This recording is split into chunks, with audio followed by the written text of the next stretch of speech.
الحمد لله رب العالمين، الصلاة والسلام على أشرف الأنبياء والمرسلين سيدنا ونبينا وحبيبنا وشفيعنا ومولانا محمد وعلى آله وصحبه أجمعين. اما بعد، بزرگان محترم، بھائیوں اور دوستوں، اللہ تعالیٰ نے نبی کریم صلی اللہ علیہ وآلہ وسلم کو خاتم النبیین اور امام المرسلین جب بنایا اور آپ کے ذریعے قیامت تک آنے والی انسانیت کی رہنمائی اور ان کی بھلائی کا سامان مہیا فرمایا، چنانچہ رسول اللہ صلی اللہ علیہ وآلہ وسلم کی امت پر بڑے حقوق واجب ہوتے ہیں۔ رسول اللہ صلی اللہ علیہ وسلم کے بڑے احسانات ہیں امت پر۔ ہر امتی پر نبی کریم صلی اللہ علیہ وسلم کا بہت بڑا احسان ہے، اسی لیے آپ کو محسن انسانیت کہا جاتا ہے۔ دنیا جس جہالت کے اندھیرے میں پڑی ہوئی تھی، گمراہی اور ضلالت میں پڑی ہوئی تھی، اللہ تعالیٰ نے اللہ کے نبی کے ذریعے اس جہالت اور اس تاریکی کو دور فرما کر کے روشنی اور ہدایت کو عام فرمایا۔ اگر اللہ کے نبی دنیا میں نہ آتے، ہم اور آپ پتہ نہیں کہاں چلے گئے ہوتے، کس کے آگے سر جھکائے ہوتے۔ اس لیے امتی کو اپنے نبی کے حق کو جاننا اس کی سب سے بڑی ذمہ داری ہے۔ رسول اللہ صلی اللہ علیہ وسلم کے حقوق جو ہم پر واجب ہوتے ہیں، بہت سارے حقوق اللہ تعالیٰ نے واجب کیا، اس میں سے ایک اہم حق جو ہے، جو اس وقت ہمارے خطبے کا موضوع ہے، وہ ہے اللہ کے نبی صلی اللہ علیہ وآلہ وسلم پر درود پڑھنا۔ جمعہ کے دن ہر خطبے کے اندر، ہمیشہ ہر ہفتے کے اندر یہ آیت کریمہ تلاوت کی جاتی ہے کہ ان اللہ وملائکتہ یصلون علی النبی، اللہ اور اس کے ملائکہ اپنے نبی پر درود پڑھتے ہیں۔ یا ایھا الذین آمنوا صلوا علیہ وسلموا تسلیما، اے ایمان والو تم بھی اپنے نبی پر درود و سلام پڑھا کرو۔ قرآن پاک کے اندر اللہ تعالیٰ نے جب واضح الفاظ میں نہ صرف حکم دیا، بلکہ حکم سے پہلے اللہ تعالیٰ نے خود اپنے متعلق بتلایا کہ اللہ اور اس کے فرشتے بھی جب یہ کام کرتے ہیں تو مومنوں یہ تمہارے اوپر کتنا زیادہ ضروری ہو جاتا ہے۔ اللہ کی طرف سے رحمتیں برستی ہیں، درود کا مطلب اللہ تعالیٰ کے درود پڑھنے کا مطلب، درود بھیجنے کا مطلب اللہ کی طرف سے جو ہے رحمتوں کا جو ہے نزول ہوتا ہے اللہ کے نبی پر۔ ملائکہ استغفار کی دعائیں کرتے ہیں، مومنین کو حکم دیا گیا کہ اللہ کے نبی پر درود و سلام پڑھا جائے۔ یہ واجبی اور فرض حکم ہے امت کے لیے کہ امت اپنے نبی پر درود پڑھا کرے، اور جو مومن بندہ جتنا زیادہ اللہ کے نبی صلی اللہ علیہ وسلم پر درود پڑھے گا، اتنا زیادہ اسے اللہ کے نبی کی محبت اور اللہ کے نبی کی عظمت اپنے دل میں وہ پائے گا۔ جس نے اپنے دل کے اندر اللہ کے نبی کی عظمت اور محبت بسا لی، جو فرض ہے، جس کے اندر کسی طرح کی کمی کی کوئی گنجائش نہیں ہے، اس کے لیے ضروری ہے کہ وہ کثرت سے اللہ کے نبی صلی اللہ علیہ وسلم پر درود پڑھنے والا ہو۔ یہ عمل اس قدر بلند عمل ہے، اور یہ عمل اللہ تعالیٰ کو اس قدر محبوب ہے کہ نبی کریم صلی اللہ علیہ وآلہ وسلم سے پہلے اللہ نے اس کی ترغیب دی، اللہ کے نبی نے ترغیب دی اور کثرت سے درود پڑھنے کا حکم دیا، اور کثرت سے درود پڑھنے پر جو انعامات بندے کو حاصل ہونے والے ہیں اس کی طرف جو ہے بندوں کی رہنمائی کی گئی۔ رسول اللہ صلی اللہ علیہ وآلہ وسلم کے جو احسانات امتی پر ہیں، امتی کوئی اس وقت تک آپ کے احسانات سے سبکدوش نہیں ہو سکتا جب وہ اللہ کے نبی صلی اللہ علیہ وسلم کی عظمت و محبت کو اپنے دل میں بسا نہ لے، اور نبی کریم صلی اللہ علیہ وآلہ وسلم پر وہ جتنا درود پڑھے گا، وہ ادنا شاید حق ادا کرنے والوں میں سے، وہ پورا حق تو اس سے ادا نہیں ہو پائے گا، لیکن ادنا کا حق ادا کرنے والوں میں اپنا شمار کر سکتا ہے اسی وقت جب اس نے اپنے اوقات میں سے زیادہ تر وقت اللہ کے نبی پر درود پڑھنے میں گزارا۔ بزرگوں اور بھائیوں، یہ عمل کتنا بڑا عمل ہے. اللہ کے نبی نے فرمایا ان اول الناس بی یوم القیامہ، قیامت کے دن مجھ سے سب سے قریب ترین وہ شخص ہوں گے، وہ لوگ ہوں گے اکثرہم علی صلاۃ، جو سب سے زیادہ مجھ پر درود پڑھیں گے وہ قیامت کے دن مجھ سے سب سے زیادہ قریب ہوں گے. کتنا بلند عمل ہے کہ اللہ کے نبی کا قرب، وہ بھی قیامت کے دن، جس دن ہر آدمی پریشان رہے گا، بے چین رہے گا، اپنی کامیابی کے لیے ادھر ادھر بھاگ رہا ہوگا.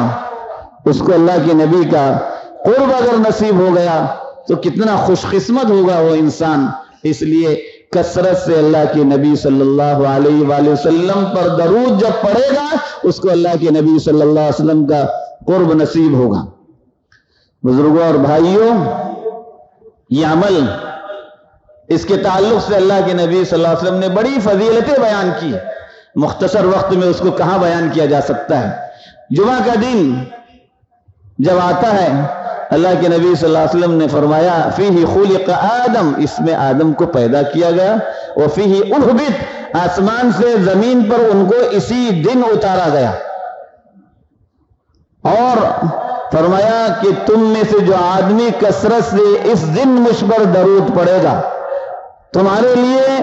اس دن مجھ پر فاکثروا فیہ علیہ من الصلاۃ، تم اس مبارک دن میں مجھ پر کثرت سے درود پڑھا کرو. ایک حدیث میں آپ نے فرمایا فإن صلاتکم معروضۃ علیہ، تم میں سے جو بھی آدمی مجھ پر درود پڑھتا ہے اس کا درود مجھ تک پیش کیا جاتا ہے. کیسے پیش کیا جاتا ہے؟ ان للہ ملائکۃ سیاحین، اللہ تعالیٰ کے کچھ فرشتے ہیں جو دنیا میں گشت لگاتے رہتے ہیں، گھومتے رہتے ہیں، یہ تلاش کرتے ہیں کہ کون اللہ کے نبی پر درود پڑھ رہا ہے. جو بندہ درود پڑھ رہا ہوتا ہے اس بندے کا نام لے کر کے بتاتے ہیں فلاں ابن فلاں نے آپ پر درود پڑھا ہے. اور یہ درود کا عمل، اس کے متعلق فرمائے ایک دفعہ جو اللہ کے نبی پر درود پڑھے، صرف ایک دفعہ، اللہ تعالیٰ کی طرف سے اس پر 10 رحمتیں نازل ہوتی. یہ عمل، اس کے متعلق صدیق اکبر رضی اللہ عنہ فرماتے ہیں امحق للذنوب، گناہوں کو اس قدر مٹاتا ہے، یا گناہوں کو مٹانے میں اس قدر اس کے اندر طاقت ہے کہ آگ پر ٹھنڈے پانی کے ذریعے جس طرح سے آگ پر قابو پایا جا سکتا ہے، یا ٹھنڈا پانی آگ کو جس طرح سے بجھا دیتا ہے، درود انسانوں کے گناہوں کو اس سے کہیں زیادہ مٹانے والا ہوتا ہے. بزرگوں اور بھائیوں، ایک صاحب آئے اللہ کے نبی صلی اللہ علیہ وسلم کے پاس اور پوچھنے لگے میں آپ پر کتنا درود پڑھوں، میری دعاؤں کے حصے میں سے کتنا حصہ آپ کے لیے دعا میں سے کتنا حصہ خاص کروں. کہا کہ میں ایسا کرتا ہوں کہ نصف حصہ آپ کے لیے درود پڑھتا ہوں، نصف حصہ دعا کرتا ہوں. کہا کہ بہت اچھا، اگر کچھ بڑھا دو تو اور زیادہ بہتر ہے. اس نے کہا ایسا کرتا ہوں کہ اور زیادہ بڑھاتے ہوئے 2/3 وقت آپ پر درود پڑھوں گا، 1/3 اپنے لیے دعا کروں گا. کہا کہ اور کچھ زیادہ؟ تو انہوں نے کہا کہ میں پورا وقت آپ پر درود پڑھنے ہی پہ گزاروں گا، دعا کا جو وقت ہوگا میرا وہ پورا وقت میں آپ کے لیے درود پڑھنے پہ گزاروں گا. اللہ کے نبی نے فرمایا اذن تکفى همك ويغفر ذنبك، اگر ایسا ہے تو پھر اللہ تیری تمام پریشانیوں کو دور کرے اور تیری تکلیفوں کو ختم کرے، تیرے گناہوں کو بخش دے. بزرگوں اور بھائیوں، کتنا وقت ہمارا گزرتا ہے خامخواہ ادھر ادھر کی باتوں میں گزرتا ہے، غیر ضروری کاموں میں گزرتا ہے. یہ ایسا عمل جس عمل کے لیے آپ کو مخصوص نشست بنا کر بیٹھنا، ایک خاص جگہ پر بیٹھنا، جیسے نماز کے لیے ہے کہ نماز کے لیے آپ باوضو ہو، مسجد میں آ کر نماز پڑھے، کپڑے صاف ستھرے ہوں، راستے میں نماز نہ پڑھے، یہ سب باتیں ہیں. لیکن یہ عمل اتنا بلند ہے، ذکر کا عمل، اللہ کے نبی صلی اللہ علیہ وسلم پر درود کا عمل، کہ آدمی چلتے پھرتے بھی اللہ کے نبی پر درود پڑھ سکتے ہیں. درود ابراہیمی سب سے افضل ترین درود، اس کے علاوہ جو بھی چھوٹے سے چھوٹا درود جو آدمی کو یاد ہو، صلی اللہ علی محمد، چھوٹا سا درود ایک دفعہ آدمی نے پڑھ لیا، اللہ کی طرف سے 10 رحمتیں اس پر نازل ہو گئی۔ بزرگوں، جب بندہ کوئی درود پڑھ رہا ہوتا ہے، سلام پڑھ رہا ہوتا ہے، اللہ کے نبی نے فرمایا اللہ تعالیٰ مجھ پر جو ہے وہ سلام و درود پہنچاتا ہے فرشتوں کے ذریعے، میں اس کا جواب دیتا ہوں۔ جو اللہ کے نبی کی قبر اطہر کے سامنے جا کر پڑھے، وہ بھی جو اپنے علاقے میں بیٹھ کر پڑھے، صلاۃ و سلام اللہ کے نبی کی شان میں اور آپ کے اوپر درود پڑھے، تو اس کا درود اللہ کے نبی کے سامنے پیش کیا جائے، کتنا بلند عمل ہے۔ آدمی کے لیے اس سے بڑھ کر کیا ہے کہ اس کا تذکرہ اللہ کے نبی کی خدمت میں کیا جائے کہ فلاں صاحب آپ کے امتی آپ پر درود پڑھ رہے ہیں۔